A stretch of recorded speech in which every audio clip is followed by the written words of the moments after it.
The first rule of success is to have a vision. You see, if you don't have a vision of where you go, and if you don't have a goal where you go, you drift around and you never end up anywhere. I mean, as you know, I was born in 1947 in Austria after the Second World War. So I was very fortunate that I stumbled onto my vision. And I didn't really like Austria when I grew up. I couldn't wait to get out of there. I couldn't see myself becoming a farmer or a worker in a factory or anything like that. Even though my parents wanted me to stay there and have a normal life. But that was their vision, not mine.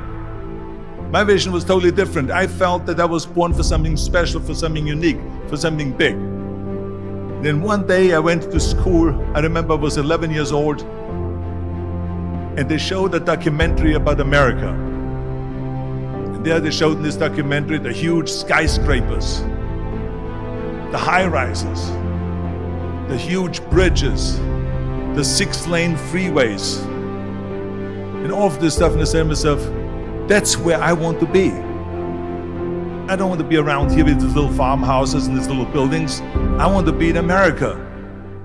One day after school, I walked by a store in Graz. So I went inside and I looked around, and then I saw a magazine. I saw a bodybuilding magazine that had Reg Park on the cover. Reg Park was then a 3-time Mr. Universe. And I saw him on the big screen as Hercules.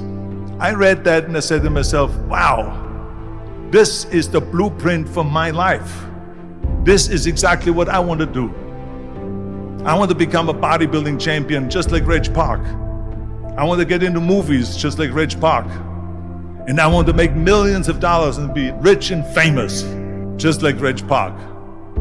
Do you know how great it felt that I knew where I was going? Imagine the majority of people don't know where they're going.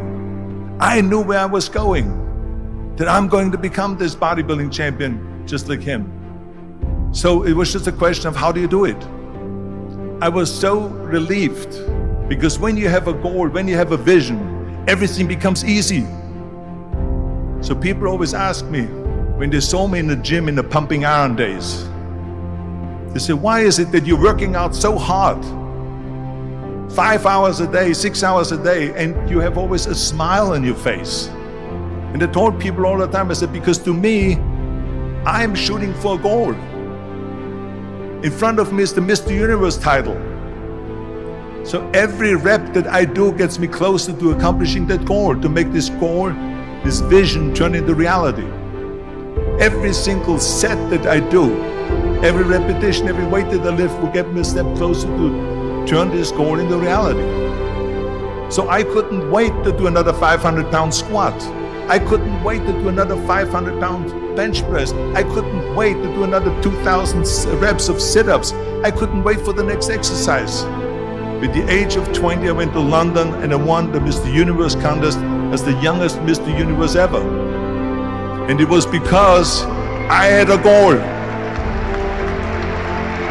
So let me tell you something, visualizing your goal and going after it makes it fun. You got to have a purpose no matter what you do in life. You got to have a purpose. 74% hate their job in America. Now there is not much different when you come to Europe. The majority of people don't like what they're doing, because they're really not doing it because they didn't have a goal and they followed this goal. They just aimlessly drift around, and then all of a sudden there's a job opening, so they get that job because you have to work. But then when you work, it's a chore. It's work. It's not fun. So if you think about, only a quarter of the people really enjoy what they're doing in life. That is unbelievable if you think about it. So I felt so blessed that I knew what I was doing. It's like a medical student that studies and knows he wants to become a doctor. You know where to go. And the same thing is also in politics. I remember that in politics, I had a very clear vision that I will be the leader of California. This is as far as I could go because I was not born in America, so I could not run for president. So being the governor of the 5th largest state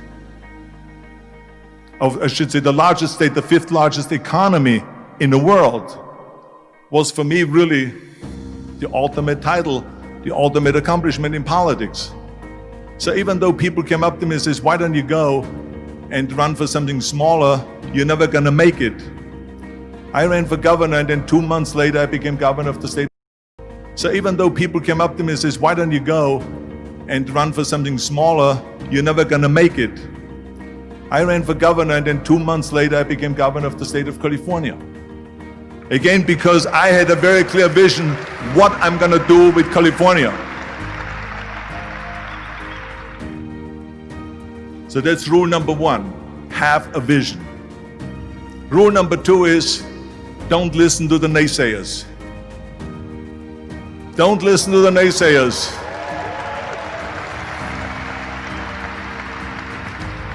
Everything I ever did, the thing that I heard out of people's mouth was, that's impossible.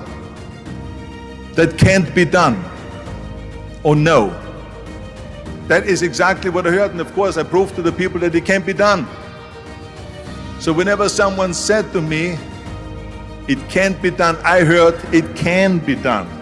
When they said no, I heard yes. And when they said it's impossible, I heard, it is possible. I'm a strong believer of what Nelson Mandela said, that everything is always impossible until someone does it. Well, I'm gonna be the one, I said to myself, I'm gonna do it and I'm gonna show it to them. Maybe it has never been done before. That's perfectly fine with me. But I'm gonna do it. And I did not listen to the naysayers. It's all about the hard work that you put in. I said to myself, in bodybuilding I worked out 5-6 hours a day. I'm gonna do the same thing now for acting. And of course I went to college to study English. I studied the accent removal, acting classes, and all of this stuff, all day long. I worked and I worked and I worked. And within a short period of time, I made one movie called Hercules in New York, which of course went right into the toilet.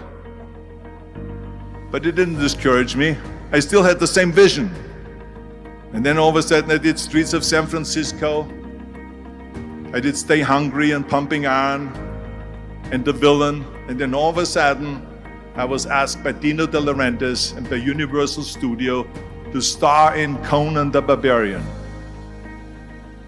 And after I did Conan the Barbarian, the director at the press conference said to the press,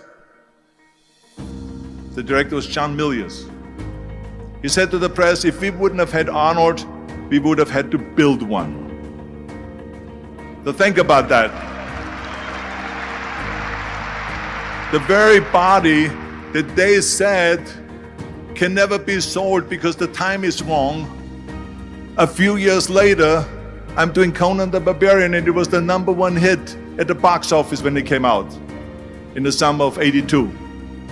Think about that. And the director says, if we wouldn't have had his body, we would have had to build one. So all of a sudden, my body became an asset, not a liability. And the same thing was with Terminator. After we were finished filming Terminator, Jim Cameron said to the press, if Arnold wouldn't have had that accent and talked like a machine, I think the movie wouldn't have worked. So think about that.